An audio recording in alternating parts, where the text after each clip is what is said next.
Hello guys, welcome to our channel. నేను మీ anchor Teja. అయితే ఖైరతాబాద్ విగ్రహం పెట్టడంలో ఒక పెద్ద స్కామ్ జరుగుతుందా? చాలా మంది కూడా ఆ విగ్రహాన్ని చూడడానికి వేరే వేరే రాష్ట్రాల నుంచి కూడా ఇక్కడికి తరలి వస్తారు. వాళ్ళు ఇచ్చే కానుకలన్నీ కూడా ఎక్కడికి వెళ్తున్నాయి? ఇప్పటి వరకు కూడా ఎలాంటి లెక్కలు కూడా లేకుండా పోయాయి. సో రీసెంట్గా మనం చూసాం, ఈ ఏడాది కర్ర పూజ నిర్వహించి విగ్రహం పెట్టడానికి ఒక పూజ కార్యక్రమాన్ని అయితే ఏర్పాటు చేశారు.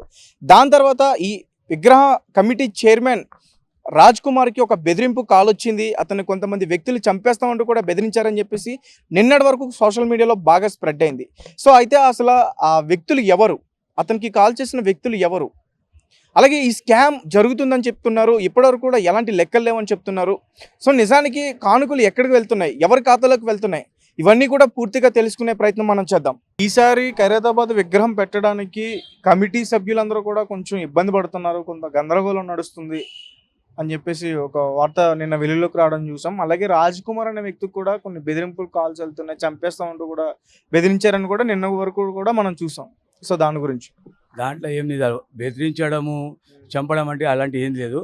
ఖైరతాబాద్లో అందరం కలిసి కట్టుగా కమిటీ వేసి అందరం కలిసిగా చేద్దామని చెప్పి, ఇంతకుముందు అంటే వాళ్ళ డాడీ సుదర్శన్ గారు ఉండే, వాళ్ళు ఏం చెప్పారంటే నేను ఉన్నంత వరకు నాకు ఇవ్వండి, తర్వాత నేను పోయినాక మీరు కమిటీ వేసుకోండి అని ఆరే చెప్పారు. వారి ప్రకారమే ఈరోజు బస్తీ పెద్ద మనుషులు కలిసి ఒక కమిటీ వేద్దాము, అందరం కలిసిమెలిసి చేద్దాం అని వాళ్ళ అభిప్రాయం. బెదిరింపులు లేవు, దానికి ఏమి అందరం ముంగటనే ఓపెన్గా వాసవి కళ్యాణ మండపంలో మీటింగ్ పెట్టి అందరం ముంగటనే చెప్పారు. ఈ ఒక 10 days కింద 9వ తారీఖు నాడు మీటింగ్ అయింది, అందరి సమక్షంలోనే అయింది. ఇది బహిరంగం, ఇట్లా బెదిరింపులు అవి అని అవాస్తవం కాదు ఇది. ఎందుకంటే అందరు సమక్షంలో బస్తీ పెద్ద మనుషులు, బస్తీ యువకులు, అన్ని కులాలకు అతి అన్ని కులాలు అందరూ ఆ రోజు మీటింగ్లో ఉన్నారు. దీంట్లో ఎటువంటి బెదిరింపులు లేవు, అందరం కలిసి కమిటీ వేసి చేద్దామని అభిప్రాయం. మరి నిన్న వాళ్ళ సిస్టర్ మీడియా ముఖ్యంగా కొన్ని విషయాలు చెప్పుకొచ్చారు. కొంతమంది వ్యక్తులు ఫోన్ చేసి బెదిరిస్తున్నారు రాజ్ కుమార్ అని చెప్పి. అది మనం కళ్ళతో చూడలేము కదా, ఇప్పుడు దాకా కళ్ళతో చూసిందే నమ్మాలి. ఇప్పుడు ఎవరెవరు ఏమేమో చెప్తారు, దానికి మనం నమ్ముతామా? ఇప్పుడు 9 కోట్లు వస్తాయంటారు, 10 కోట్లు వస్తాయంటారు వినాయకుని కూసేటి, అవి అన్ని వాస్తవాలు కాదు. అవి నిజంగా మాటలు అయితే వచ్చాయి, బయటికి వస్తాయి కానీ అవి అన్ని కావు. భక్తులు ఇచ్చే కట్న కానుకల పైన ఇంత పెద్ద విగ్రహం తయారు చేస్తారు. అంత ఏమైనా ఉంటే సంవత్సరం నుంచి వాళ్ళు చేస్తారు, కానీ ఈసారి ఏమంటే మా ఎమ్మెల్యే సాబ్ కూడా కమిటీ వేయాలని వాళ్ళు కూడా చెప్పారు.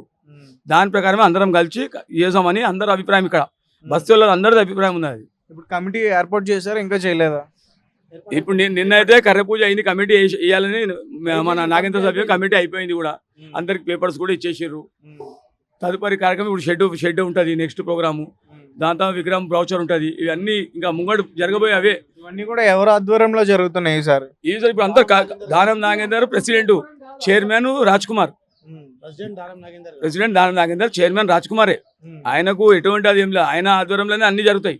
ఏమంటే అందరు ఆయనకు సపోర్టింగ్ కమిటీ అందరూ ఉండాలి, అందరు అభిప్రాయం. బస్సులో అందరూ సపోర్ట్ తీసుకోండి, మీరు అందరు ఏకాభిప్రాయం తీసుకున్నాకనే కమిటీ నిర్ణయించారు.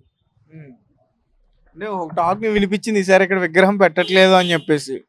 అన్ని ఎప్పుడనే చరిత్రలో ఎప్పుడు ఖైరతాబాద్లో గణేష్ ఎన్ని సంవత్సరాలు ఉండని ఇక్కడనే ఉంటుంది. అది అన్ని మాటలు నమ్మొద్దు, ఊహాగానాలేవి. ఎప్పుడైనా ఖైరతాబాద్ గణేష్ ఇక్కడనే కూర్చుంటాడు. ఎన్ని సంవత్సరాలు ఉంది, 100 సంవత్సరాలు పోనీ, వీళ్ళు ఉండకపోయి కానీ మొత్తం ఫ్యూచర్లో యూత్ కూడా కలిసి ఇక్కడే కూర్చోడతారు. ఇది వాస్తవం అన్న. ఈ విగ్రహం పెట్టినప్పుడు చాలా మంది భక్తులు వస్తారు కదా, దాదాపు అంటే చాలా మంది ఇక్కడ వాళ్ళ వాటిని ఏమంటారు చెల్లింపులు ఉంటాయి కదా, ఎంతవరకు వస్తాయి ఆదాయం? ఇప్పుడు భక్తుల గురించి మేము ఎట్లా చెప్తామన్నా, చాలా మంది గుప్తదానాన్ని చేసేస్తారు, దానికి మనము ఏం చెప్పలేం. ఎందుకంటే ఈ వినాయకునికి చాలా నమ్మకంగా భక్తులు లక్షల. మీ కమిటీ మెంబర్స్ అవి బయట ఇప్పటి వరకు పెట్టట్లేదు ఎందుకు అని? ఇప్పుడు దాకంటే కమిటీ లేకుండే, అతనే రాజ్ కుమారే ఉండే. ఈసారి కమిటీ అయింది, ఈసారి డిక్లేర్ చేస్తారు. ఈసారి కంపల్సరీ ఏమున్నది అంతా చెప్తారు. ఎన్ని సంవత్సరాలు ఏం చెప్పలే, ఎందుకంటే అతనే ఉండే చైర్మన్. మొత్తం వాళ్ళ దానికి సంబంధించిన ఆదాయం లెక్కలు అవన్నీ కూడా ఉంటాయి కదా, అయితే ఇప్పుడు దాకా బహిర్గతం చేయలేరు అంతే. ఇప్పుడు ఈసారి కమిటీ కూర్చుంది, కమిటీ కూర్చున్నాక ఏం చెప్తారో కమిటీ మీద నిర్ణయం ఉంటుంది. నార్మల్గా మీరు చెప్పండి, మీ అంచనా చెప్పండి, ఎంతవరకు రావచ్చు అని.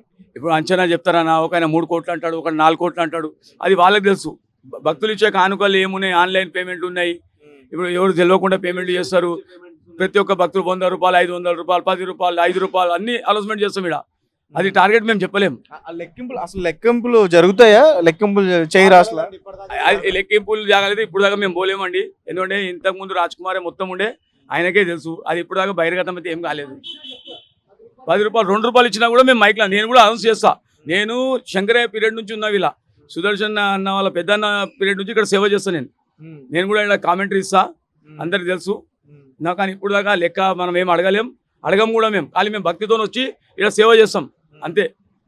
దీన్ని చూడడానికి చాలా మంది లక్షలాది మంది ఒక రోజు లక్షల సంఖ్యలో ఇక్కడ జనం వస్తారు. అలాంటిది దాదాపు 11 రోజులు 15 రోజులు ఉంటది ఇక్కడ. 11 రోజులు అంటే అనేక రాష్ట్రాల నుంచి, మా తెలంగాణ రాష్ట్రాల నుంచి ఖైరతాబాద్ గణేష్ అంటే మొత్తం తెలంగాణలోనే పెద్ద వినాయకుడు. ఇంకోటి చాలా నమ్మకం, ఇక్కడ ఇప్పుడు పూజ చేస్తే మాకు మంచిగా జరుగుతుంది.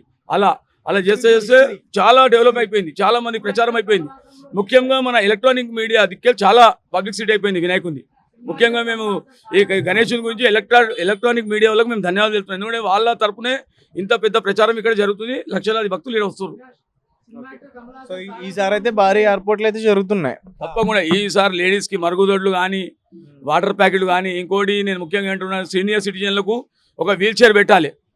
ఎందుకంటే చాలా మంది హ్యాండిక్యాప్స్ వస్తారు, వాళ్ళకు ఒక సపరేట్గా ముసలోళ్ళకి కానీ వాళ్ళకి డైరెక్ట్ దర్శనం చేయాలని నేను ఈ కమిటీ వాళ్ళతో కూడా విజ్ఞప్తి చేస్తున్నాను మీ మీడియా తరఫున ద్వారా. Thank you so much. నమస్తే అన్న. నమస్తే అన్న. అయితే ఇక్కడ ఈసారి ఖైరతాబాద్ విగ్రహం పెట్టడానికి చాలా గందరగోళం అవుతుందని చెప్పేసి విన్నాను, అది నిజమేనా, వాస్తవం ఉందా ఏమైనా? అలాంటిది ఏం లేదండి, నడుస్తూ ఉన్నాయి కొన్ని చిన్న చిన్న సంఘటనలు తెలుస్తూ ఉంటాయి. కమిటీ కొత్తగా నూతన కమిటీకి స్వాగతిస్తూ అన్ని పనులు సక్రమంగా జరుగుతున్నాయి. ఏం కొట్లాటలు అనేది ఏం జరగలేదు. శ్రీ దానం నాగేందర్ గారు వచ్చారు, మంచిగా అందరినీ చెక్కదిద్ది నిన్న పూజ చేశారు. అంటే రాజ్ కుమార్ అనే వ్యక్తికి బెదిరింపు కాల్స్ వచ్చాయి, చంపేస్తామని కూడా నిన్నటి వరకు న్యూస్ లో మేము విన్నాం. నమ్మొచ్చా ఏంటి అవన్నీ? అది ఫేక్ న్యూస్ అన్న. ఎవరు ఎందుకు కొడతారు, ఎవరు ఖైరతాబాద్ లో పుట్టి పెరిగిన వాళ్ళని ఎవరైనా కొట్టి చంపుతా అని చెప్పి బెదిరింపులు కాళ్ళు ఎవరు చేస్తారన్న? వాళ్ళు సృష్టించుకున్నది, అది ఎవరు చేసింది కాదు. అది వాళ్ళంతా వాళ్ళే చెప్పుకుంటున్నారు, పబ్లిక్ ని చూచామని వస్తున్నారు వాళ్ళు. అంటే అందులో ఎలాంటి వాస్తవాలు లేవు. అలాంటి ఈ కమిటీకి సంబంధించి కొంతమేరకు గందరగోళం అయితే ఉంది. అంటే ఎలాంటివి, అంటే దేని గురించి ఏంటంటే ఇప్పుడు కొత్త కమిటీ వేద్దామని ఒక వర్గము, ఇంకో పాత వర్గము కమిటీ వేయొద్దని ఇట్లా కొంచెం కొట్లాటలు నడుస్తుంది, దాంట్లో కాంట్రడిక్షన్ నడుస్తుంది. కాబట్టి కొత్త కమిటీ వేయాలా. మేము అంతా సఫరర్స్, ఇక్కడ ఖైరతాబాద్లో పుట్టి పెరిగినాము. ఇక్కడ నుంచి రావాలా పోవాలన్నా 11 days మాకు చాలా కష్టం. ఒక సాగు పోవాలన్నా కష్టం, ఒక హార్ట్ అటాక్ వచ్చి బయటికి పోవాలన్నా హాస్పిటల్ తీసుకెళ్ళాలన్నా కష్టం. అలా కూడా మేము కోఆపరేట్ చేస్తున్నాము.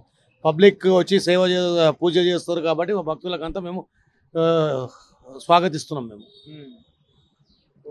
అంటే ఆ పెట్టిన 15 రోజులు 11 రోజులు కూడా ఇక్కడ కొంచెం ఇబ్బంది ఉంటుందని మీరు ఒక కమిటీని ఏర్పాటు చేయాలనుకుంటున్నారు. అంతే అండి. ఇప్పుడు ఒక కమిటీ సుదర్శన్ ఆయన చనిపోయాడు.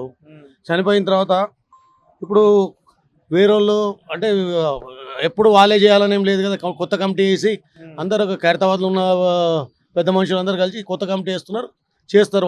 వాళ్ళు కూడా ముంగడికి వచ్చి చేద్దామని అనుకుంటున్నారు. అయితే ఇప్పుడు కొత్త కమిటీ వచ్చిందా లేదా? ఇప్పుడు ఎవరి ఆధ్వర్యంలో జరుగుతుంది? ఇది శ్రీ దానం నాగేందర్ గారి ఆధ్వర్యంలో జరుగుతుందండి. కమిటీ చైర్మన్గా వాళ్ళ రాజ్ కుమార్కి ఇచ్చారు.